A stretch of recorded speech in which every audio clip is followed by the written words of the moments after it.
Bismillahirrahmanirrahim. Assalamualaikum warahmatullahi wabarakatuh. Kami dari kelompok 1 akan mempresentasikan yaitu tentang bab sholat sunnah.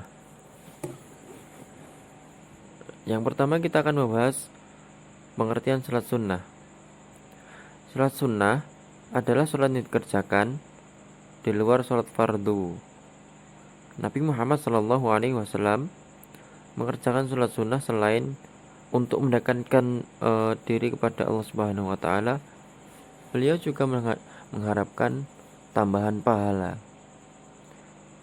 Seseorang yang mengerjakan sholat sunnah maka ia akan mendapatkan pahala. Akan tetapi jika tidak dikerjakan pun itu juga tidak akan mendapat dosa. Yang kedua, kita akan membahas macam-macam sholat sunnah. Yang pertama, kita akan membahas sholat sunnah rawatib. Sholat sunnah rawatib adalah sholat sunnah yang dikerjakan untuk mengiringi sholat fardu 5 waktu. Dengan istilah lain, sholat sunnah rawatib itu sebenarnya adalah sholat qobliyah dan ba'diyah. Qobliyah artinya dikerjakan sebelum sholat fardu, sedangkan ba'diyah artinya sholat sunnah yang dikerjakan setelah sholat fardu. Hikmahnya apa? Hikmah dari sholat rawatib, salah satu hikmah disunahkan sholat rawatib adalah untuk menutupi kekurangan, untuk menutupi kekurangan yang ada pada sholat fardu, seperti kurang khusyuk. Nah, sholat sunnah rawatib ini jumlah rakaatnya ada 22 rakaat jika ditotal, tetapi dapat dibagi menjadi 2 level, yaitu muakkad dan ghairu muakkad. Nah, sholat sunnah yang levelnya muakkad ini ada 10 rakaat dalam sehari semalam. 10 rakaat ini yaitu 2 rakaat sebelum zuhur, 2 rakaat sebelum asar, 2 rakaat sebelum maghrib, 2 rakaat sebelum isya, 2 rakaat sebelum subuh. Dan 12 rakaat yang termasuk sholat ghairu muakkad ini adalah 2 rakaat sebelum zuhur, 2 rakaat setelah zuhur, 4 rakaat sebelum asar, 2 rakaat sebelum maghrib, 2 rakaat sebelum isya. Nah, bagaimana tata caranya? Tata caranya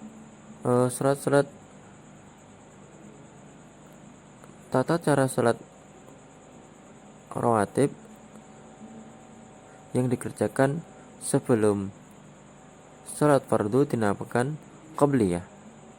Yang dikerjakan sesudah sholat fardu dinamakan ba'diyah. Tata cara yang pertama kali adalah niat. Yang kedua, tidak dengan azan atau iqamah. Yang ketiga, dikerjakan tidak dengan berjamaah atau dikerjakan dengan sendiri-sendiri. Yang keempat, bacaannya tidak dinyaringkan, artinya membacanya hanya seperti berbisik atau berdesih saja. Yang kelima, jika lebih dari 2 rakaat maka tiap-tiap 2 rakaat 1 salam. Yang keenam, diutamakan sebaiknya tempat mengerjakan pindah atau bergeser sedikit dari tempat sholat fardu yang dikerjakan. Nah, apa fadilahnya atau keutamaan sholat rawatib ini? Sholat sunnah rawatib ini memiliki beberapa keutamaan dalam melaksanakannya, yaitu keutamaannya adalah dibangunkan rumah di surga,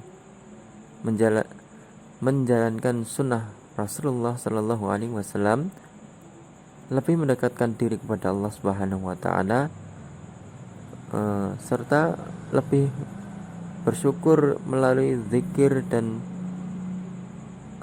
yang diucapkan. Yang kedua, kita akan membahas sholat sunnah tahiyatul masjid. Sholat tahiyatul masjid adalah sholat sunnah yang 2 rakaat yang dilakukan ketika seorang muslim memasuki masjid.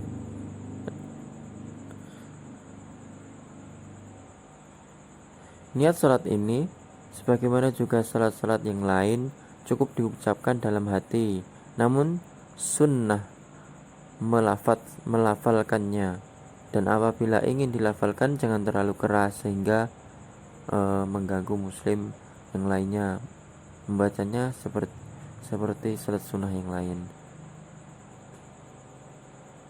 Hadis Rasulullah Shallallahu Alaihi Wasallam terkait sholat sunnah tahiyatul masjid antara lain: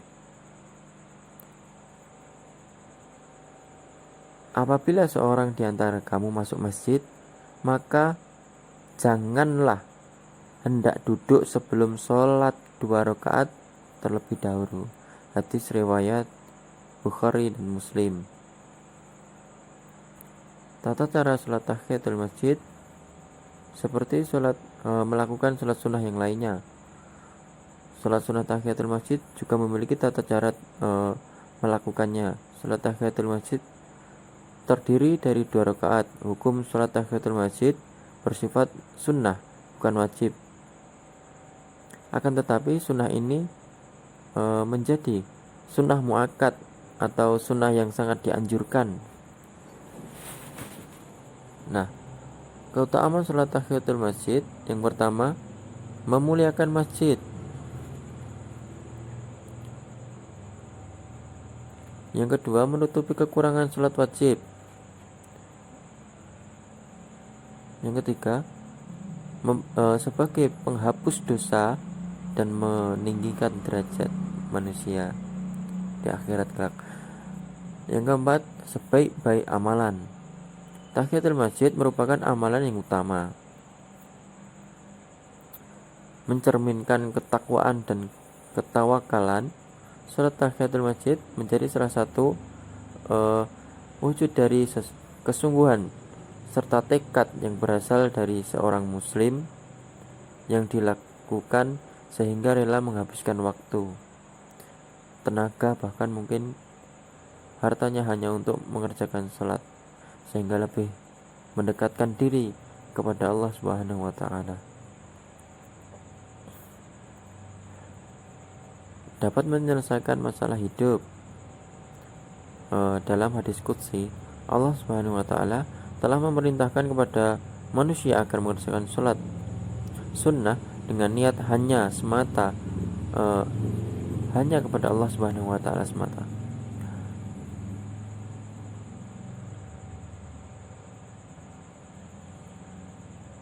Yang ketujuh, bentuk rasa syukur menjadi wali Allah yang terdepan.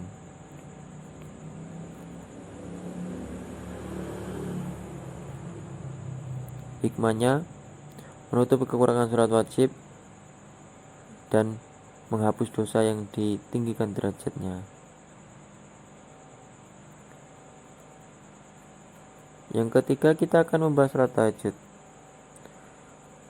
Salat tahajud adalah salat sunnah yang dilakukan pada malam hari setelah bangun dari tidur. Salat tahajud juga termasuk bagian dari qiyamul lail atau mendirikan malam dengan ibadah atau salat malam. Para ulama sepakat bahwa jumlah rakaat tahajud paling sedikit adalah 2 rakaat. Adapun paling banyak jumlah rakaat salat tahajud ada khilafiyah di antara para ulama Mazhab Hanafi berpendapat maksimal 8 rakaat. Mazhab Maliki berpendapat maksimal 10 rakaat atau 12 rakaat. Mazhab Syafi'i dan Hambali berpendapat tidak ada batasan untuk jumlah rakaatnya. Nah, bagaimana tata caranya?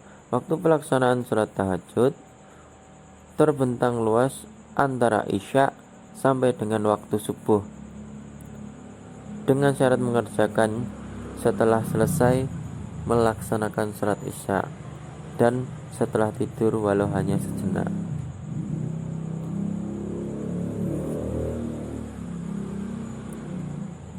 Apa fadilahnya? Fadilah atau keutamaan sholat tahajud ini yakni sholat malam itu sangat dianjurkan, sebagaimana firman Allah Subhanahu wa taala dalam surah Al-Isra ayat 79, yang artinya hendaknya engkau menggunakan sebagian waktu malam untuk sholat tahajud sebagai sholat sunnah untuk dirimu. Mudah-mudahan Tuhan akan membangkitkan engkau dengan kedudukan yang baik.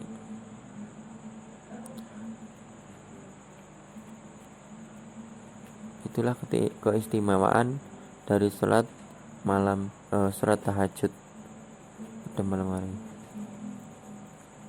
Yang keempat, kita akan membahas sholat tarawih. Sholat tarawih adalah sholat sunnah yang dilakukan pada malam hari di bulan Ramadan. Nah, ini sholat tarawih ini berbeda ya dengan sholat-sholat sunnah yang lain. Sholat tarawih ini secara bahasa bentuk jamak dari tarwihah yang artinya istirahat. Dinamakan sholat tarawih sebab setiap selesai 2 rakaat ada istirahat sejenak.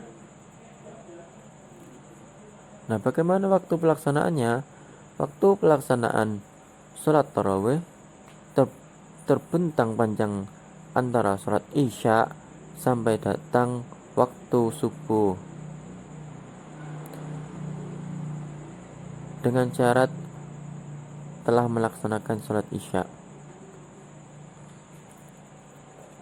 Tata cara pelaksanaan sholat tarawih sama dengan sholat sunnah lainnya, yaitu dikerjakan dengan 2 rakaat salam, 2 rakaat salam. Namun ada juga yang mengerjakannya 4 rakaat salam juga ada. Akan tetapi lebih diutamakan mengerjakannya itu 2 rakaat salam, karena baginda Nabi Shallallahu Alaihi Wasallam pernah bersabda, sholat malam itu 2-2 atau bisa ditafsirkan 2 rakaat 2 rakaat. Maksudnya 2 rakaat salam, 2 rakaat salam, itu lebih baik. Dan tidak ada batasan untuk sholat malam itu, walaupun sampai 1000 rakaat.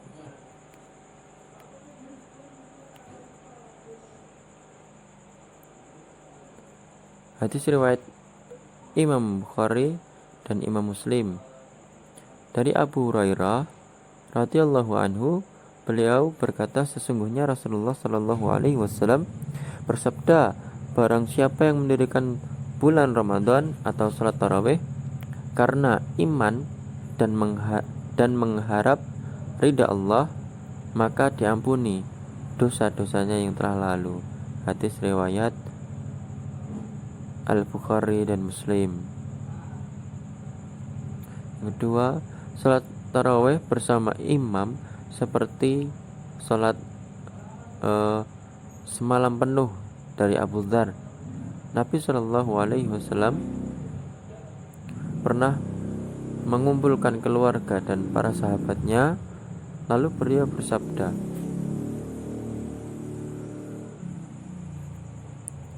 innahu man qama ma'al imami hatta yang sharifa kutiba lahu qiyamul lailah. Siapa yang sholat bersama imam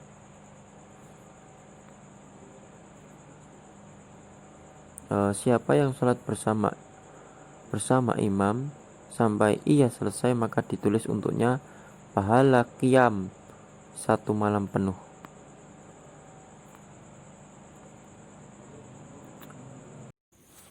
Yang kelima adalah sholat duha. Sholat duha adalah sholat sunnah yang dilakukan seorang muslim ketika waktu duha.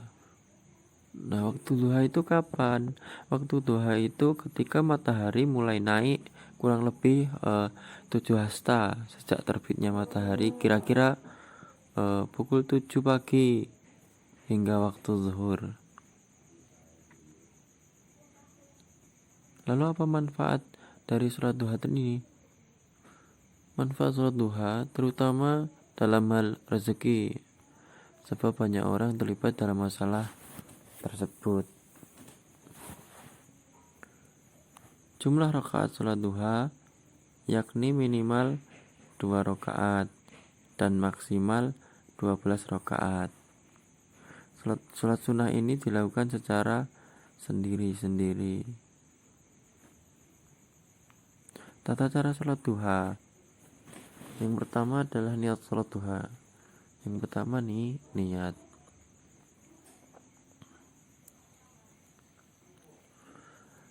Nah, yang pertama niat dalam lisan. Niat dilafadzkan dalam hati barengan dengan takbiratul ihram. Seperti contoh, usolli sunnatul duha raka'ataini mustaqbilal qiblati ada'an lillahi ta'ala. Dalam hati membaca artinya atau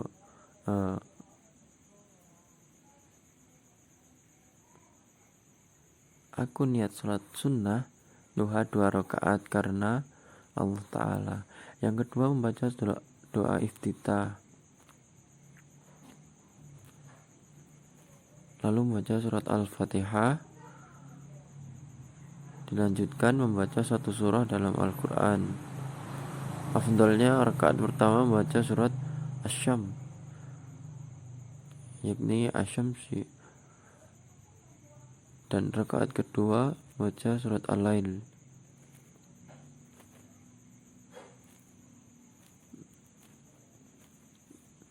Yang kelima, rukuk dan membaca tasbih 3 kali, lalu i'tidal dan membaca bacaannya, sujud pertama dan bertasbih 3 kali, duduk di antara 2 sujud dan membaca bacaannya, lalu sujud yang kedua membaca tasbih. Setelah rakaat pertama selesai, dilakukan rakaat kedua sebagaimana cara di atas, kemudian tasyahud akhir. Setelah itu salam 2 kali, kiri dan kanan.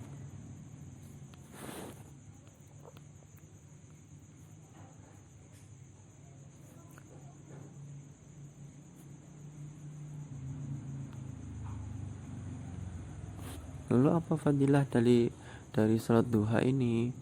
Nah, fadilah atau keutamaan yang pertama, memiliki rumah di surga.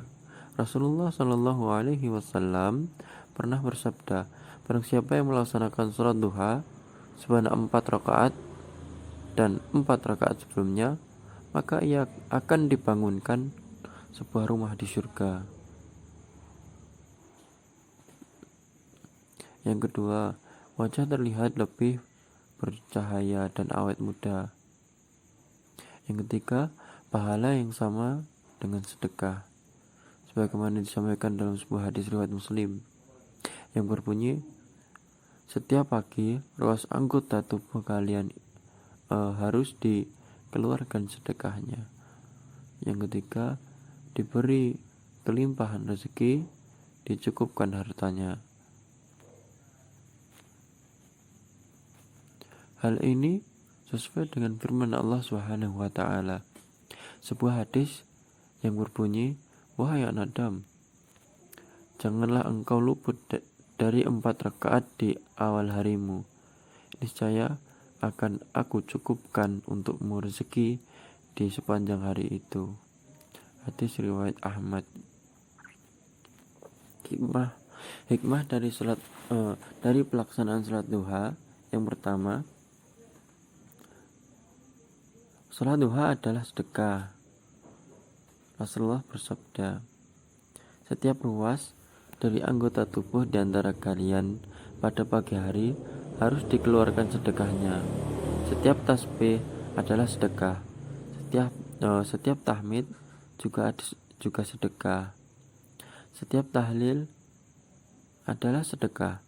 Setiap takbir itu juga sedekah. Menyuruh kebaikan sedekah, mencegah kemungkaran sedekah, dan semua itu sepadankan dengan mengerjakan salat duha 2 rakaat. Hadis riwayat Muslim dari Abu Dzar. Yang kedua, duha sebagai amal cadangan, investasi amal cadangan. Rasulullah Shallallahu Alaihi Wasallam bersabda, "Sesungguhnya yang pertama kali dihisab pada diri hamba pada hari kiamat dari amalnya adalah sholatnya. Yang ketiga, dicukupi kebutuhan hidupnya. Yang keempat, diampuni semua dosanya walau sebanyak buih di lautan." Rasulullah Shallallahu Alaihi Wasallam bersabda, "Barang siapa yang menjaga salat duha, maka dosa-dosanya akan diampuni, walau dosanya sebanyak buih di lautan." Hadis riwayat Tirmizi, Ibnu Majah, dan Ahmad. Yang kelima, dibangunkan rumah atau istana di surga. Itu ya penjelasan untuk sholat sunnah, dan masih banyak lagi. Kesimpulan dari presentasi kami, sholat adalah tiang agama yang harus dijaga oleh setiap orang yang mengaku sebagai muslim. Siapapun kita, dan adapun pekerjaan kita untuk menjalankan ibadah sholat 5 waktu dalam kehidupan sehari-hari sebagai tambahan ibadah sholat wajib kita. Marilah kita sibukkan dengan menjalankan sholat lainnya, salah satunya sholat sunnah. Sholat sunnah adalah sholat yang dikerjakan di luar sholat fardu. Nabi Muhammad SAW mengerjakan sholat sunnah selain untuk mendekatkan diri kepada Allah Subhanahu Wa Taala. Beliau juga mengharapkan pahala. Banyak sekali macam dari sholat sunnah itu sendiri. Contoh-contohnya seperti tadi yang saya jelaskan tadi. Ada sholat rawatib, tahiyatul masjid, tahajud, tarawih, duha, sholat malam, witir, dan masih banyak lagi. Semoga